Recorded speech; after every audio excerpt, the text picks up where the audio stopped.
promoting dialogue. It's midday in Dakar, 1 o'clock in Lagos. Good afternoon and many thanks for staying tuned to West Africa Democracy Radio, broadcasting on 94.9 FM and around the world on wadr.org. Welcome to Newslink. Here are the top stories. Nigeria's President Tinubu dismisses 5 ministers in a much-awaited cabinet reshuffle.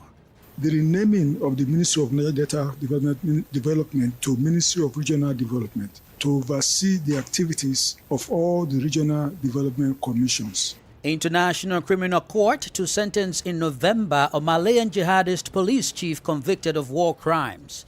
Ghana's NPP caucus writes Speaker of Parliament requesting for an emergency recall of the assembly. This is a classical example of an abuse of parliamentary process. So I am also going to the Supreme Court to challenge the memo for a recall. And doctors in Sierra Leone suspend intended strike after meeting with the government. Please stay tuned for details of these stories and more. Here is Augustine Coley with Newslink. Many thanks for joining our broadcast and welcome to our listeners in the Gambia, Ghana, Liberia, and Sierra Leone. Let's begin in Nigeria, where in a significant cabinet reshuffle, President Bola Tinubu has dismissed 5 ministers and reassigned 10 others following growing public discontent with their performances.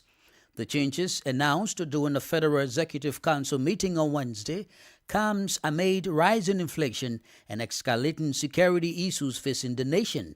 Usman Umar in Abuja tells us more.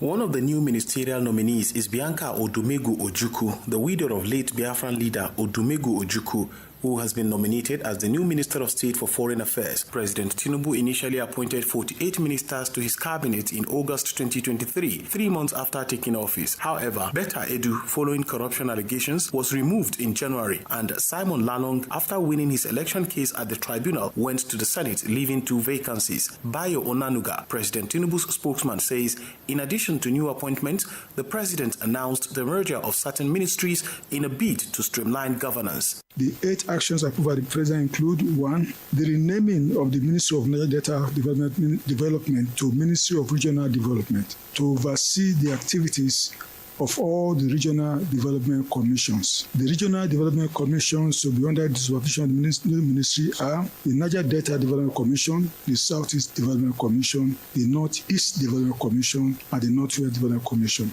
Earlier in September, presidential spokesman Bayo Onanuga announced the expectation of a cabinet shake-up, highlighting the urgency of improvement in governance and citizens' welfare. As part of the changes, former Minister of Sport Sunday Dare has secured a new role as Special Advisor on Public Communication and Orientation. President Tinubu expressed gratitude to the outgoing ministers for their service, emphasizing the importance of the incoming officials to focus their efforts on advancing the administration's goals of Nigeria's development.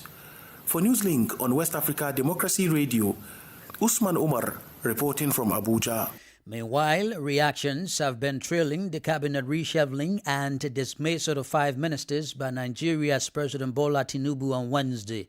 Speaking to WADR, political analyst Jedi Ojo said the changes were long overdue and Nigerians have been expectant.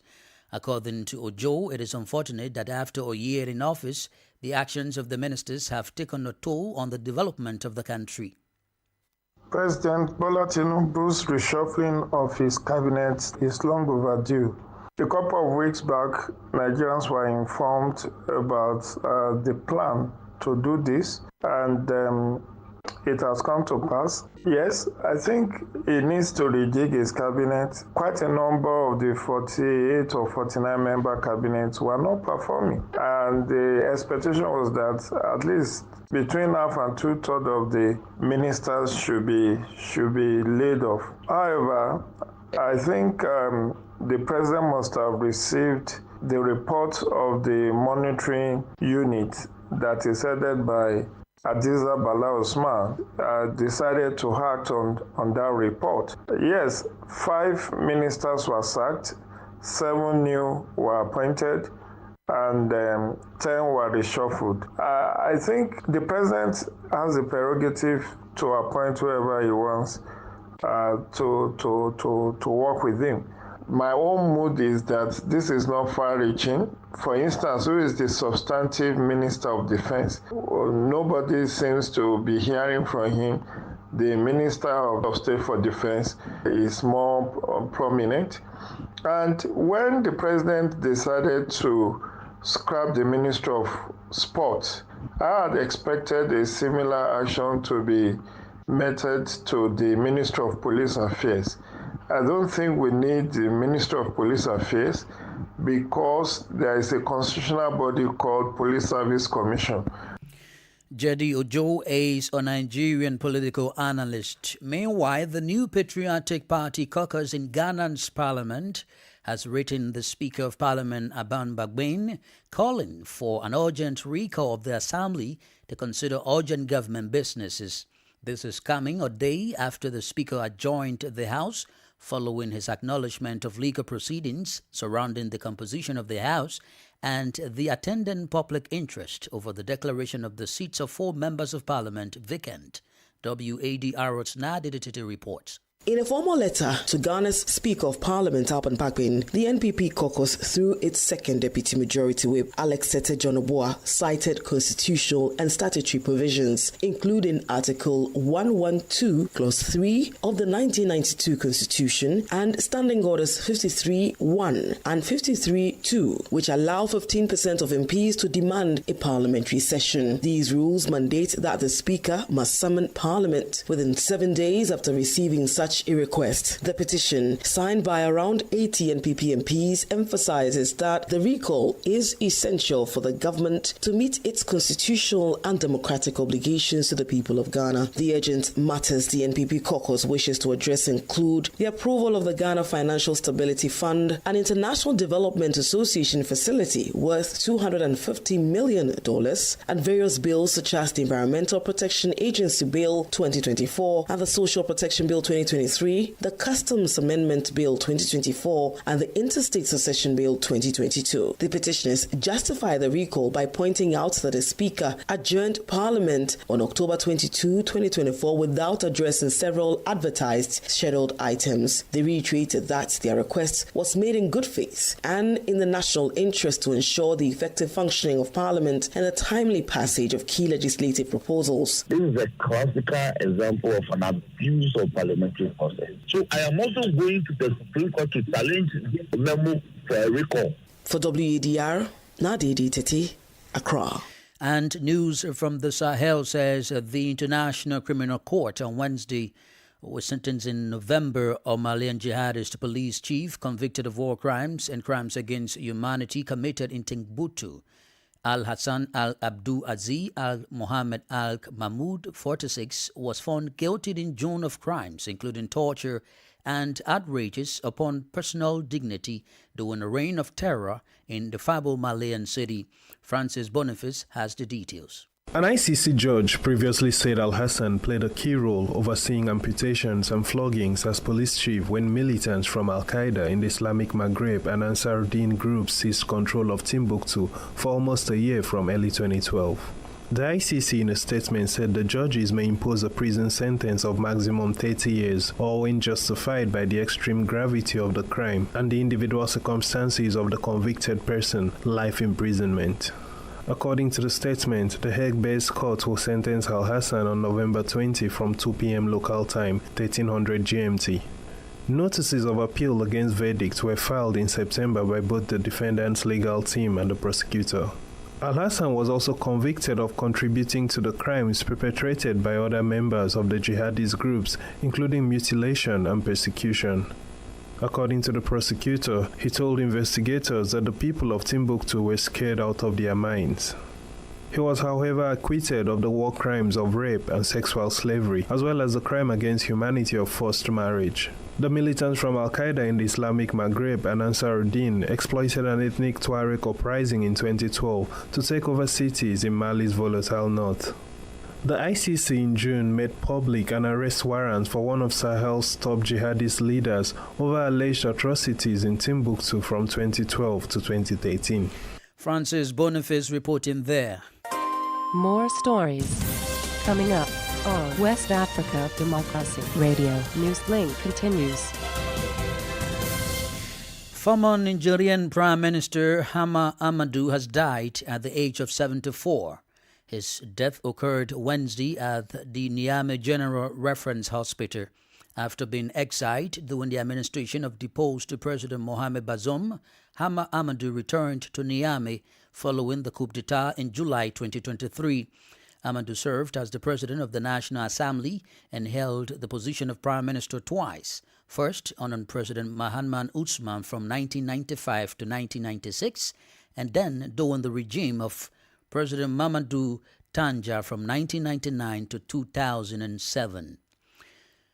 After more than a year of intense debate, the case between the Special Prosecutor's Office and the Guinean state against Dr. Mohamed Jani was argued on Wednesday before the Creek Trial Chamber.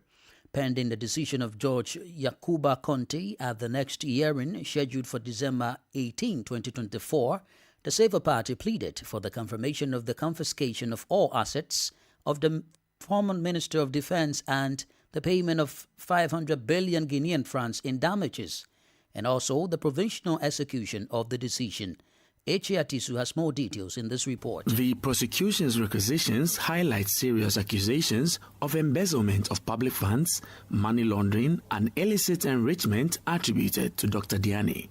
According to investigators, Dr. Diani's management revealed numerous cases of embezzlement. Among the incriminated assets are a modern agro-pastoral farm and several buildings, including a hotel complex, often justified by declarations deemed insufficient and contradictory by the prosecution. According to Deputy Prosecutor Malik Marcel Ulare, in response to questions about the origins of his fortune, Dr. Diani mentioned an installation bonus of 50 million Guinean francs upon his arrival at the ministry, as well as family financial contributions dating back to his studies in Bulgaria.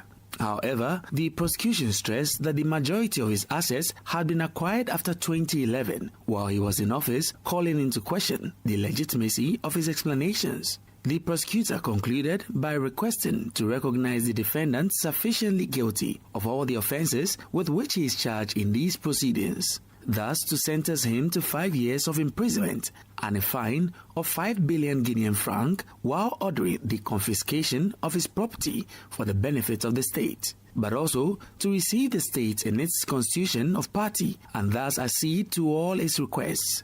The case was adjourned to December 18, 2024 for deliberation. It should be noted that the defense lawyers withdrew from the trial, leaving Dr. Diani to exercise his right to silence. Eche Atisu with that report. The civil society organization West Africa Democracy Network, Wadr, on Wednesday successfully engaged policymakers and civil society organizations in the Gambia to discuss crucial democratic reforms, particularly the standardization of term limits across West Africa. The meeting, attended by key stakeholders, aimed to address the pressing need for uniform democratic practices to strengthen governance and enhance political stability in the region. Our Banjul correspondent Sankule Janko has more in this report. Participants emphasized the importance of establishing clear term limits to prevent political entrenchment and promote accountability. The discussants highlighted various successful models from other nations, showcasing how standardized term limits could foster a more equitable political landscape. These demonstrate the potential for term limits to reduce corruption and increase the representation of marginalized groups. Paul Osei Kafu is the network coordinator of Wademos. One critical component that we have seen, which is not working well for West Africa and contributing to the decline, is the issue of term limits. So alongside a review of the ECOWAS protocol, we have really isolated the issue of term limits, which ECOWAS itself has over the years worked progressively to standardize 2 term limits, and we are doing a civic mobilization to complement that effort. For Said Matijau, the Executive Director, Center for Research and Policy Development, the meeting is timely, judging by Gambia's situation, where a term limit is not being provided for in the Constitution. I think today's discussion is also very timely for us because talking about the issue of term limit. I think if we go back a little in history, looking at 2016, we saw how ending self-perpetuating rule was the major driving force for the change that we brought about. And given our history, 30 years of President Jawara, 20 years of Jammeh, and now the issue of term limit is becoming more crucial when we see data, Afrobarometer data showing almost 9 out of 10 Gambians saying that their country should introduce term limit. And I think these are things that are very critical. The overall engagement was a significant step toward fostering a collective commitment to democracy in West Africa. The meeting is part of Watermore's engagement efforts among stakeholders in the region for its quest to further the agenda for democratic reforms and the establishment of standardized term limits across the region. For Newslink on West Africa Democracy Radio, I'm Sankula Janka reporting from Banjul. You are listening to Newslink on West Africa Democracy Radio, broadcasting from Dakar, Senegal. Here is a reminder of our top stories. Nigeria's President Tinubu sacks 5 ministers in a much-awaited cabinet reshuffle. International Criminal Court to sentence in November a Malian jihadist police chief convicted of war crimes. Ghana's NPP caucus writes Speaker of Parliament requesting for an emergency recall of the Assembly. Still ahead, doctors in Sierra Leone suspend intended strike after meeting with the government. We also have the press review, guest interview, and the sports news. Please stay with us. You are listening to West Africa Democracy Radio, broadcasting from Dakar, Senegal. Thanks for being with us. As a reminder, we're streaming live on YouTube at WADR and on Facebook, WADR English Service. Let's now take you to Sierra Leone, where doctors have suspended their proposed to sit-down strike, which was to begin on yesterday, Wednesday. The proposed strike was due to delays in receiving their quarterly fuel allocation, which is due to them, according to the Sierra Leonean Civil Service Court. Christopher Atichu has the details. The president of the Sierra Leone Medical and Dental Association, SLMDA, Dr. Frederick Coker, said their membership had met with the government, who had promised to provide the allowance in a timely manner to prevent the strike. SMLDA said they have given the government 7 working days to meet their demands. Minister of Health Dr. Austin Dembe stated that the government provided fuel for the first and second quarters and is finalizing agreements for the third quarter. He added that the delay is because the government is trying to pay salaries. Doctors prefer to receive their fuel allocation together with their salaries. SMLDA said a key demand in their letters to the government has been to chart a way forward on how to improve their fuel supply. Dembe said the cost of fuel allocation for the first quarter is around 7.5 million leones. As a result of this, the fuel voucher for the first and second quarters of 2024 was paid in September. In response, the government plans to create a supplementary list for doctors in this category.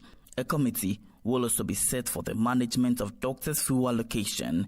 Doctors in Sierra Leone have protested their conditions of service several times in the past couple of years through strikes. The country's health outcomes have been one of the worst globally as a result of far more patients than doctors.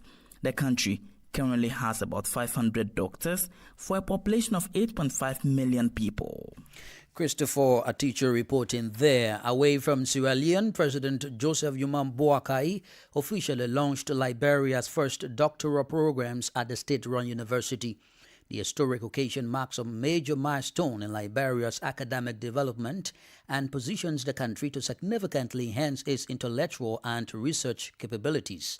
Grace Joshua in Monrovia has the details. Delivering a special remark, President Boakai described the launch of the PhD program in Health Science and Education Administration as the transformative step in nation's education sectors, aligning with the government's long-term vision for inclusive development. According to President Boakai, this marks a turning point in Liberia's higher education landscape. This program is part of the government's deliberate effort to strengthen academic excellence, research, and innovation in Liberia.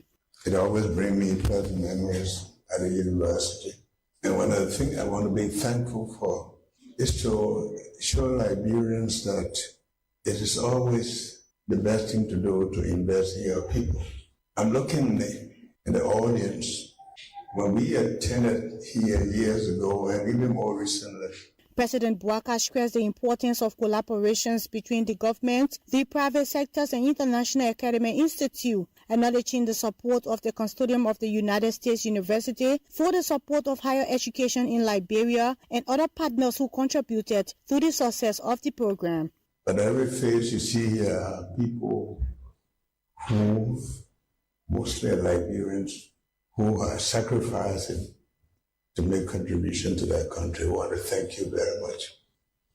Over these official ceremonies for the launch of doctoral programs at the University of Liberia, my alma mater. The University of Liberia expressed that the PhD in education will offer 3 specialized tracks: education administration, measurements and evaluations, and curriculum and instruction. The program are designed to strengthen university long-term reputations by developing educational scholars capable of conducting impactful research and driving innovation. For West Africa Democracy Radio, Chris Joshua in Monrovia. This is the newspaper review. Stay abreast and find out what the top stories are in your country. This is the newspaper review. The newspaper review. Let's read John Nadeditted in Accra, Ghana for the newspaper review. We'll start off with the Daily Graphic newspaper. The front page, NPP triggers Parliament recall. Also here on the front page, $450 million manganese refinery project begins November. My other stories on the front page of the Daily Graphic newspaper. Ahead of new academic year, traders switch to educational materials. Also, add herbal medicines to NHIS. Gatfram urges government, and 13 presidential candidates on ballot unnecessary. That's according to Professor H. Kwesi Prempe of the Center for Democratic Development, Ghana CDD. To the Ghanaian Times newspaper front page, brouhaha in Parliament. Majority caucus gathers 83 signatures to initiate recall of the House. Other stories here, decision of 4 MPs futuristic, as according to the Attorney General, and President to cut short for construction of manganese refinery as government rolls out value addition drive, Lands Minister announces. That'll be it for the Ghanaian Times newspaper. The Daily Guide newspaper, 2024 elections. NPP exposes NDC plots. Majority caucus triggers Parliament recall, and pastors and chiefs defend Baumia. Other stories here. Next Gen Infraco CEO found, as according to the police, and contesting future elections doesn't result in vacant seat. Now to the Insight newspaper front page. Mahama jabs Akufo-Addo government over handling of Sanglemi housing project. Also on the front page, Dr. Hassan Ayariga assures of duty-free port in Ghana as he engages the Ghana Union of Traders Associations. That'll be it for the Insight newspaper. I'll end with the Daily Post newspaper front page. Parliamentary seat saga. Supreme Court mustn't be a hatchet agent, says Dr. Tony Edu. Also on the front page, Mahama has unparalleled records in delivering digital infrastructure, as according to Omani Buama. That'll be it for what the dailies are reporting. It's back to you. Thank you, Nadia Tete, for the press review. Politics, analysis on major news, social matters, and all. This is A Guest. We take you back to the biggest story now in Nigeria, where in a significant cabinet reshuffle on Wednesday, President Bola Tinubu approved the reassignment of 10 ministers to new portfolios, discharged 5 and nominated 7 new others for on-wall transmission to the Senate for confirmation.